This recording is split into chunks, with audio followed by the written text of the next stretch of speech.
Welcome to the channel. You're watching Texas Silver. As promised, I have Bill Holter with me. Sorry it took so long, but Bill is a very busy man. I'm also busy, so it took a little while to make our schedules mesh to where we could have this interview.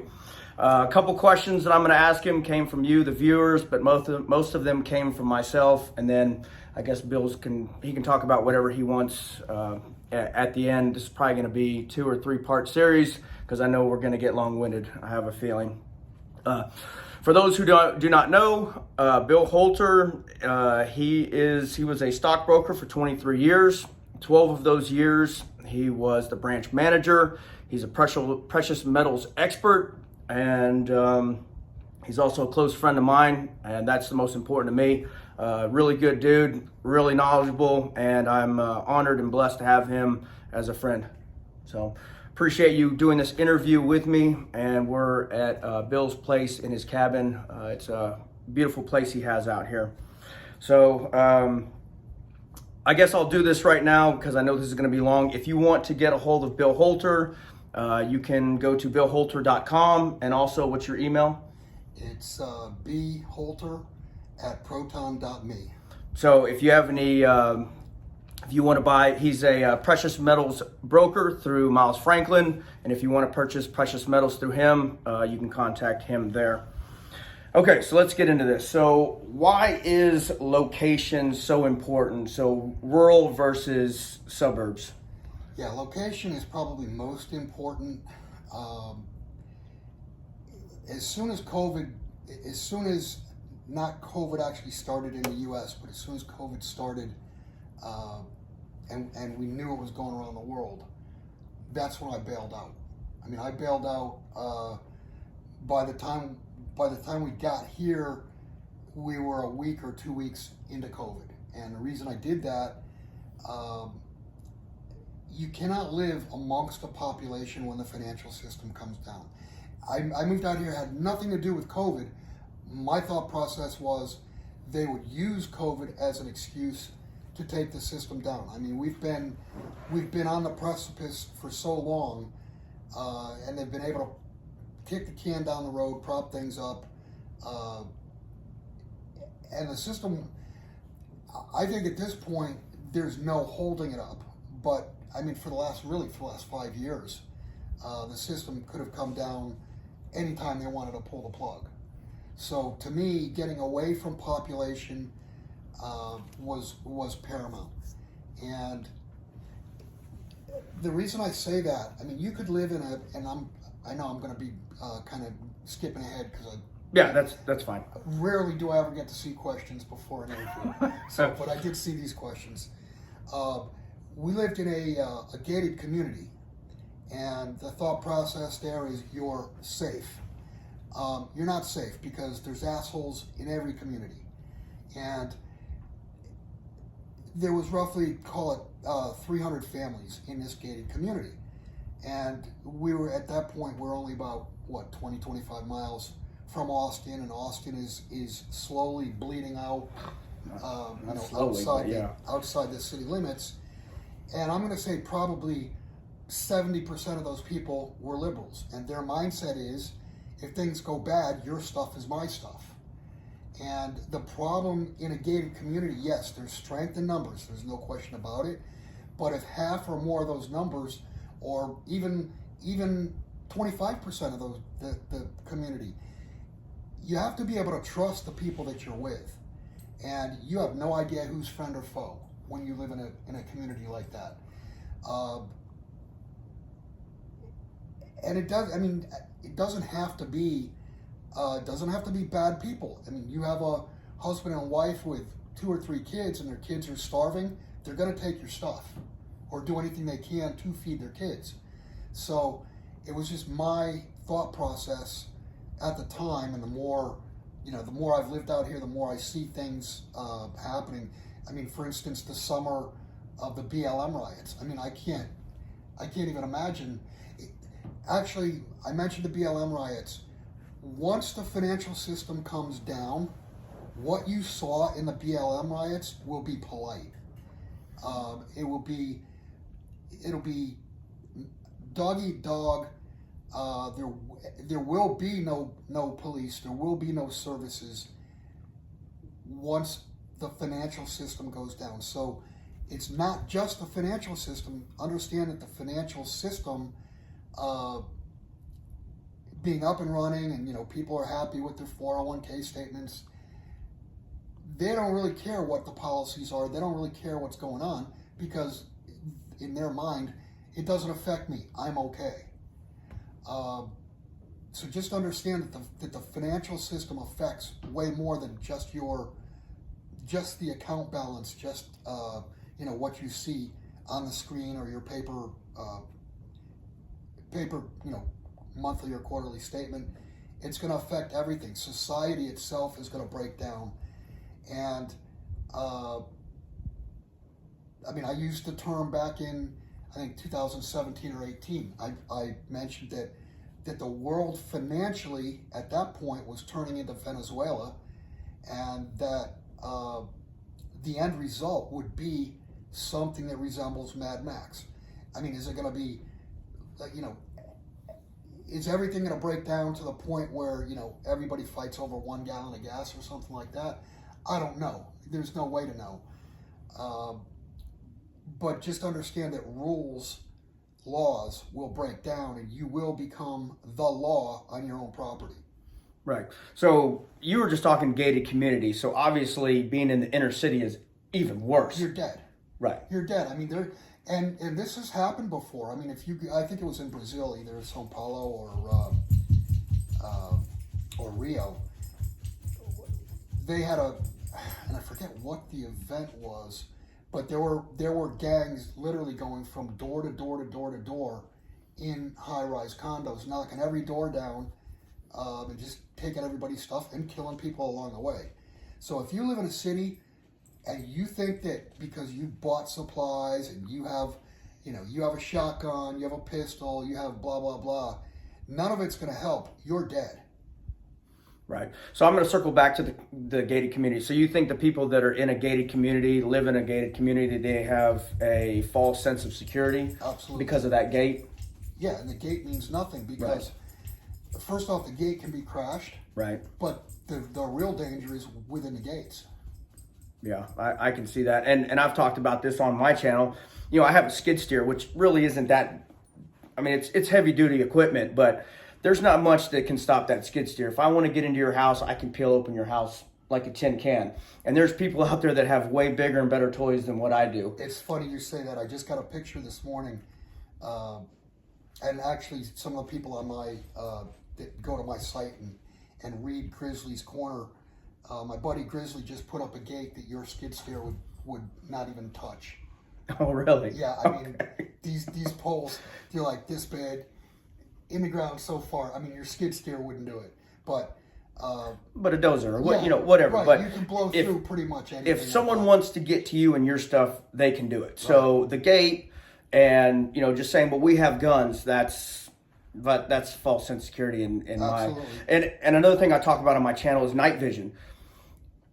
I know there's hundreds of millions of people in the U.S. that have firearms, but what percentage can fight at night? Right. I know. Very small amount. Yeah, very, very small. I'd probably say 1 or 2% of those people actually. And, when we were in Iraq, the Iraqis wouldn't fight us at night because they knew that we were going to destroy them. Right. Because we can see and they can't. Right.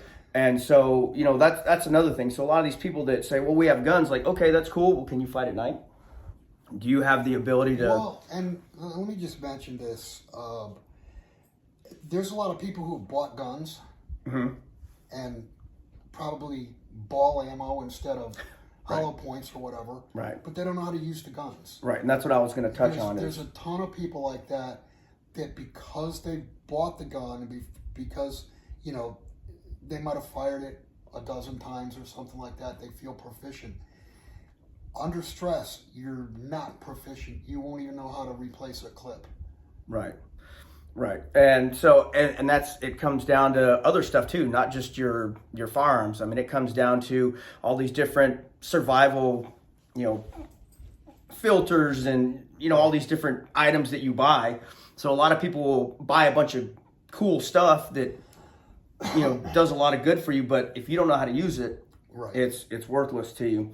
So we're going to probably kind of bounce around because I kind of jotted this down, so we might come back to some of these topics. But so I had a viewer question that was asking about, in a grid down scenario, what's better, to be in a location with cold winters and mild summers, or is it better to be in hot summers and mild winters? That's an easy answer, and this brings me back probably, 35, 40 years. One of my mentors, he passed away quite a few years ago, but one of my mentors, we talked about this, and I mean, we weren't talking about, the world collapsing, but we talked about the homeless, and what he said, and it just makes total sense, is what kind of an idiot would want to be homeless in Buffalo, New York versus Miami? Right. I mean, so you're in Miami and it's 95 degrees out and it's hot, but you find a tree and you lay under it and you get to live to the next day.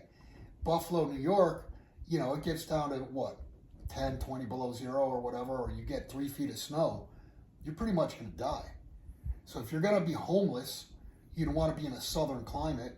Right. And that would be the same thing, because what's going to happen is when this thing goes down, everyone's going to be homeless, but in place wherever they are. Right, because electricity and all that is... Right. Yeah, okay. So, I know we just talked about this kind of, but why is it important to be in the rural area versus urban? And Well, it's just simply population. I mean, in an urban area, you have 100 people for every, whatever square you're looking at, and you could be rural and you could have 4 people and your nearest neighbor is a half a mile or more away. Right. If there's not population, there's less threats. Right, and then out here, obviously, you have more space to grow gardens and Right. livestock, and you can shoot deer and you can fish, and the other thing is, if you're going to find a rural location, don't find a rural location that's right off the road. I looked at a place, you know where it is, down the south end of the Right. outside road. Right. There was a ranch for sale, and it kind of fit. It didn't quite have the infrastructure, but you could see the place from the road. Right. And I'm like, no, I'm not doing this, because the whole idea is to be hidden, to not stand out, just to blend in. And that's the same thing. This is totally off the subject, but that's the same thing people have asked, where's a good place to go to leave the country? And I did that back in 2006, end of 2006, because I knew what was ultimately coming, and it did, 2007, 2008. I lived in Costa Rica. If you don't look like the general population, and we obviously didn't go grid down, Right. but even not grid down, if you don't look like the population, if you don't sound like the population, if you stand out, you're an outsider.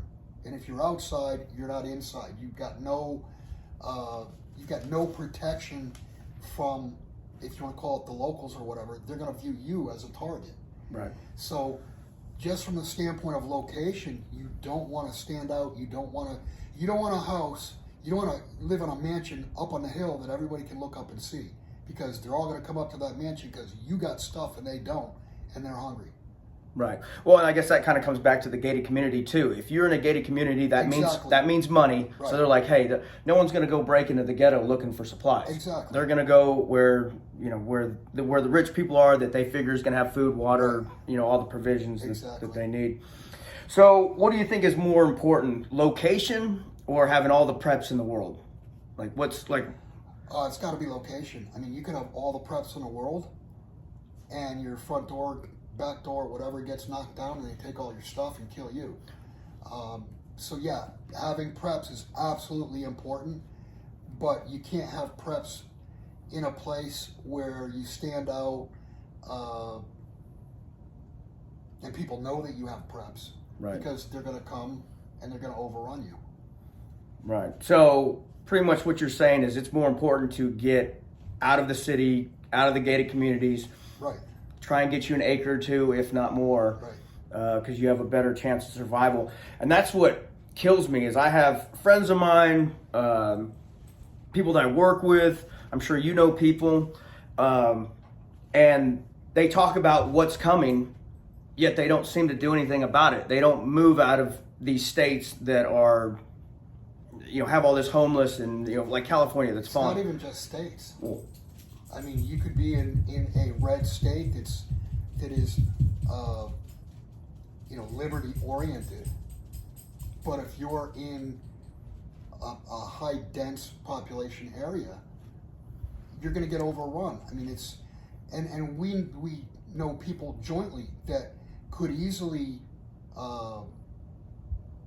move rural or just buy a second place that's easily accessible to them rural, and they've not done it. And it to me, to you, it makes no sense whatsoever. yeah, I don't understand that. Because location is the most important thing. Dinabo, come. All right. So let's talk about. I know we've already talked about this on the last interview. I think security is the most important prep, but I mean, really, these 6 things that I'm about to talk about, I think you need to have all of these. I don't think maybe one's more important than the other, but so I think security is most important. I know you said food. So let's talk. I said water.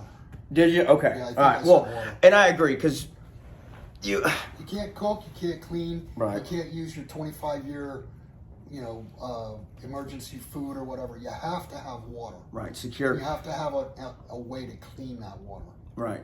And so when all this goes down, I think, and we've talked about this, I think that's where a lot of these people are going to die from is, everyone, I think, kind of glamorizes the whole Mad Max is going to be shoot 'em up thing.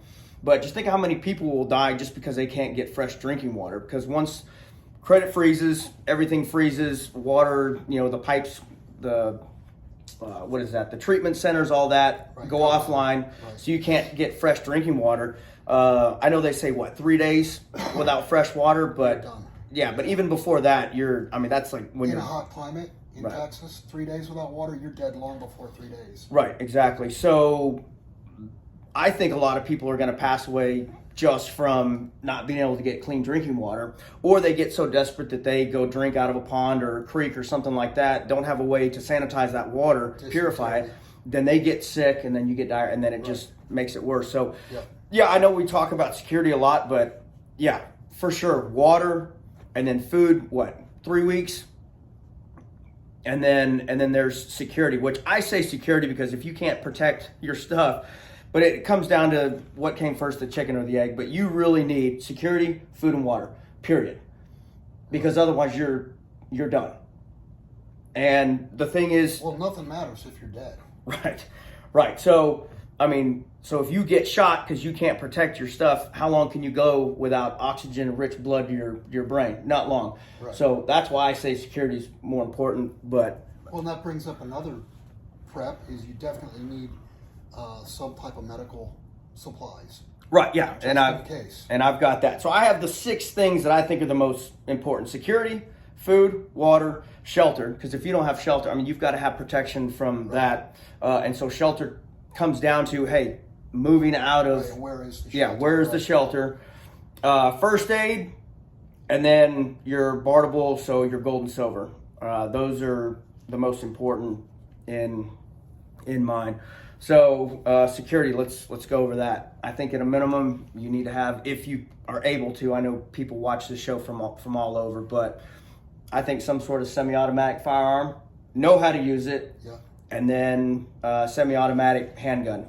If you want to throw a shotgun in there, cool. But Well, shotgun is the best for close quarters. Somebody's in your house, in my opinion, yeah, a shotgun. I know you're proficient with an AR. Right. I'm decent with an AR. right, But if I got 5 or 6 shots loaded with buckshot, I'm gonna hit somebody. Right. I'm gonna knock somebody down.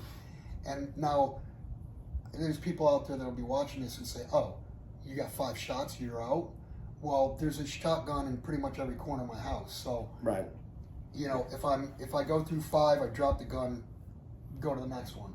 Right. Well, and it comes down to your abilities too. Like I'm proficient with really all those platforms, but just for me, AR is where it's at. But so just become proficient. You need to have that stuff so you can protect these other things we're going to go over. So food. Before we go further, I'll just mention when I lived in Costa Rica, you could buy guns in Costa Rica. You had to do it through a corporation. Now they've changed the laws, and you got to get psychological tests and blah blah blah. Which you're not going to pass. Yeah, I would never pass. So good thing we moved out of there, right?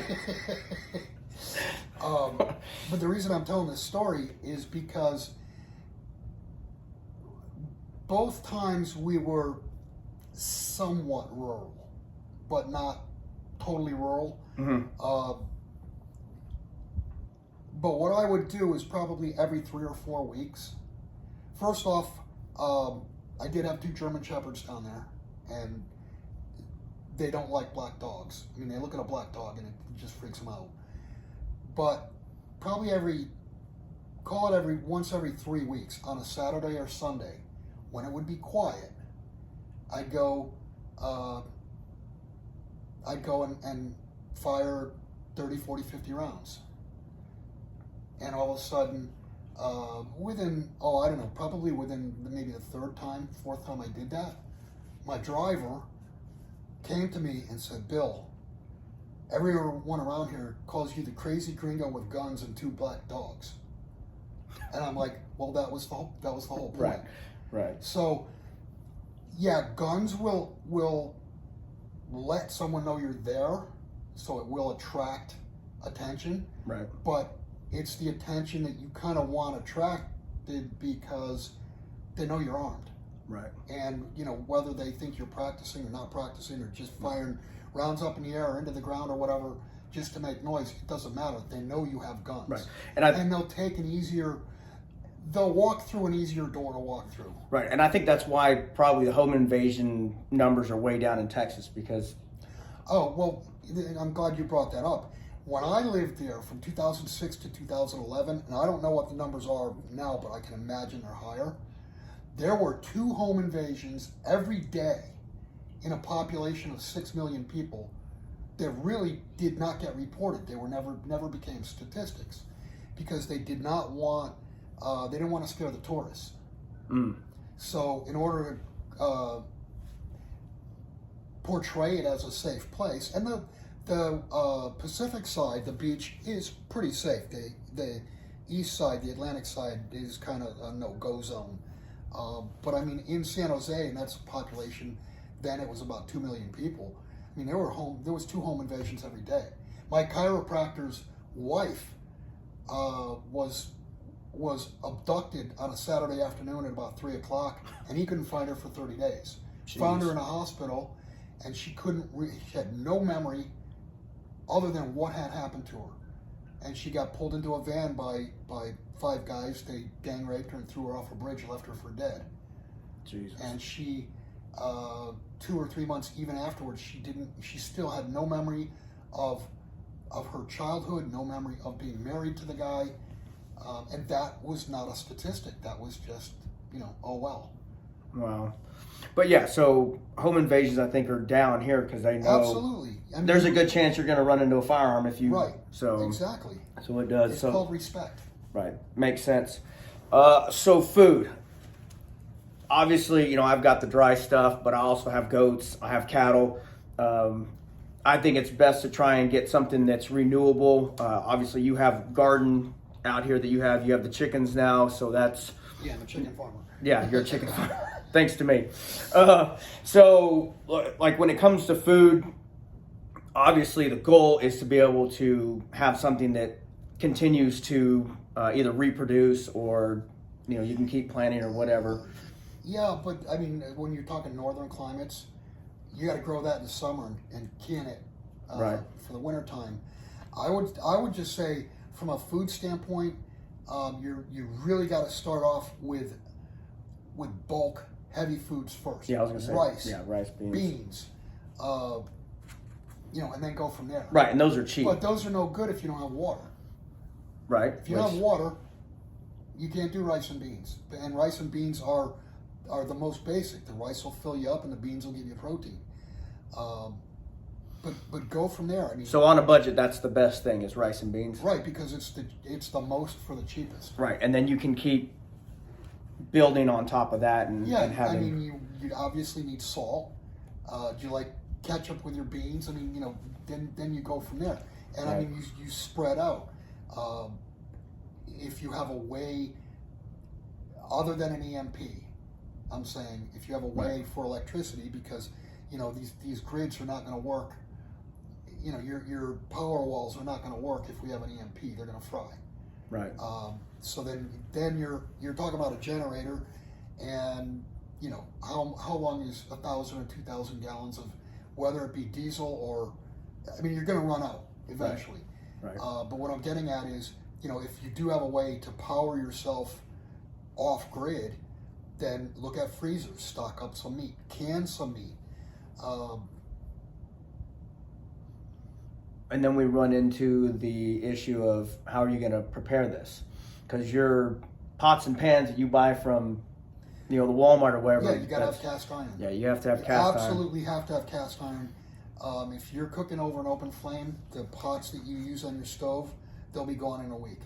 Right. So that's another thing. So yes, food is obviously important, but then you have to make sure you have all the tools and your plastic spoons and all that you normally cook on the stove. That's not going to work Right. in an open flame. So you just got to make sure that you have all that.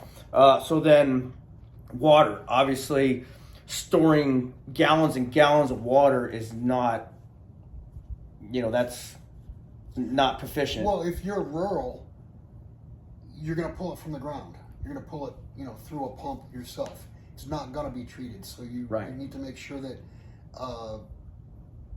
you have extra filters. Right.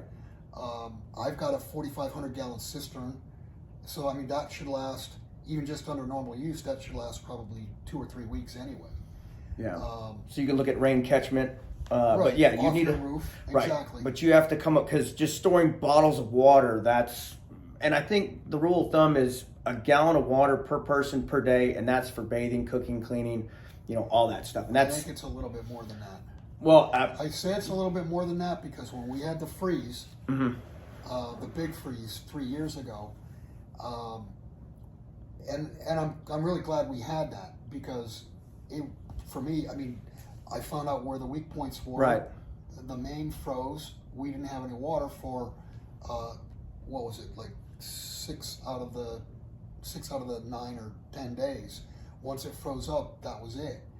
And what I found was that if you had 3 bottles of water this size, 3 bottles of water, you could bathe.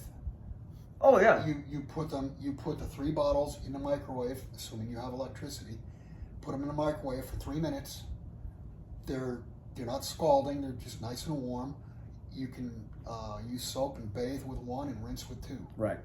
Yeah. And I mean, 3 of these, that's not a gallon, but it's you're moving toward it. You're halfway through a gallon already. Yeah.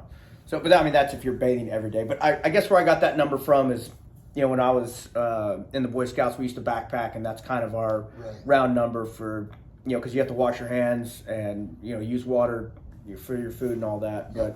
But yeah, you need to have something that regenerates, or a place where you can, a pond or a tank. Well, I was just going to say, if you have a pond, you can purify it. You can boil it. Right. So that will give you some clean water. Right. But now, how are you going to boil it? Do you have the tools to cut up dead wood? Right. Have you stocked cords of wood ahead of time? Do you have it already pre-split? Is it ready to go? Right. So I personally, I can filter my tank water, or my pond, whatever you call it, but I'd rather filter rainwater, something like that, because it's tastes like shit, but you don't want to drink it. Right. So yeah, because taste is going to come down to it too. So but you won't die. Right. So I have 1 million gallons of water in my backyard, but I'd rather not deal with that. So I actually have somewhat of a rain catchment system. But yeah, so bottled water is not the way to go. I mean, that's cool for if there's a hurricane, short-term, 72-hour, maybe a week-long event. Well, but I stocked up on water. Right. And I probably wouldn't drink it now, but I'll use it to bathe with. Yeah, for sure.